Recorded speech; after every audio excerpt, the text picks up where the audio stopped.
I wanted to see if I could automate virtual machine deployments. I've set a few rules.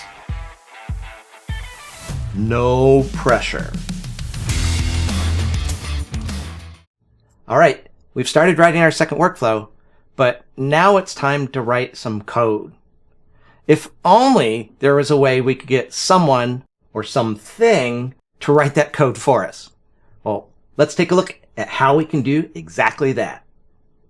Now, if I wanted to, I could manually type in all those names, but what if we did a little bit of coding here to programmatically generate those names?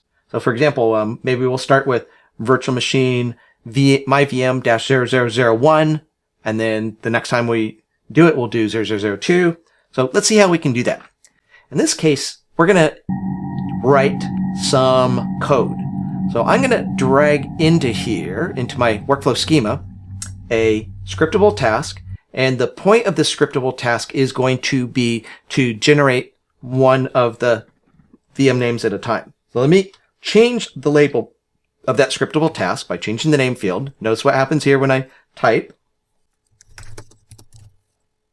This particular scriptable task might potentially need some inputs. In this case, it doesn't, but it is going to need to send some output. This scriptable task is going to generate a name and it's going to send that information out into the variable we just created. So let's go ahead and set that up. We'll expand inputs, outputs, and under outputs, we're going to have this. We haven't even written the code yet, but I know that I want the code to send the output to the variable that we just created. All right, let's scroll up and perhaps start writing some code. So we'll go to the scripting tab. Again, we could write this in different languages, but I'm going to write it in JavaScript. What are we going to do here? Well, let me type a comment right now.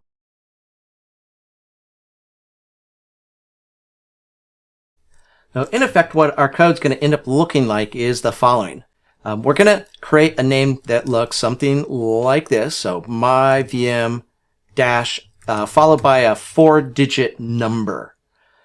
Now, we need to send that somewhere. So this, by the way, is a string, so I'm going to put it in quotes. Where are we going to send that information? Well, why don't we, looks like I got an extra quote over here. There we go. Why don't we put that string into the variable that we just created?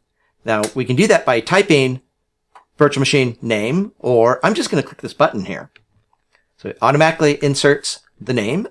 It's typed quickly and correctly every single time. And I'm simply going to say my virtual machine name equals that string. Now, obviously, we're going to need to do something to substitute numbers in here, which we'll get to in a moment, but this is good enough for right now. Incidentally, if you're concerned about the fact that that string is in red, don't worry, that's not an error. Just ignore the fact that it's in red. The JavaScript code here is color-coded and strings showing up in red. This code is the right idea, but obviously we don't want these pound signs in the machine names that we're generating here.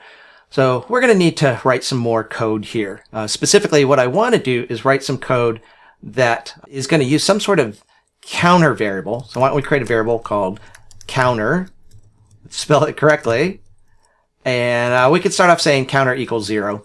And instead of doing pound, pound, pound, pound, why don't we say the name of the machine is going to be myVM dash, and then we want it to be that counter, followed by that counter variable. Now, there's a couple problems with what we have here. One, while this line number 3 seems like it's doing the right thing, it's actually not going to work for us. The line is legal, but the problem here is that line number 3 is creating a local variable. The only place this variable can be seen or manipulated is in this scriptable task. We need to do something more flexible than that, which we'll fix in a moment. But ignoring that for the moment, the other fundamentally bad thing about our code right now is that this would generate machine names such as myVM-1. It would not put in the leading zeros. It would just generate a stupid name. So I'm going to write some code here that will take a number and add leading zeros if necessary. Now, if we want to, we can write that code ourselves, but I'm going to cheat here. I'm going to go up to the web browser and I'm going to search for chat.openai.com. So we're going to see if we can get to ChatGPT, which, great. ChatGPT is blocked by the lab environment, and now I'm going to have to write the code myself. But wait a sec. Join me in the next video, and let's see what we can do about this.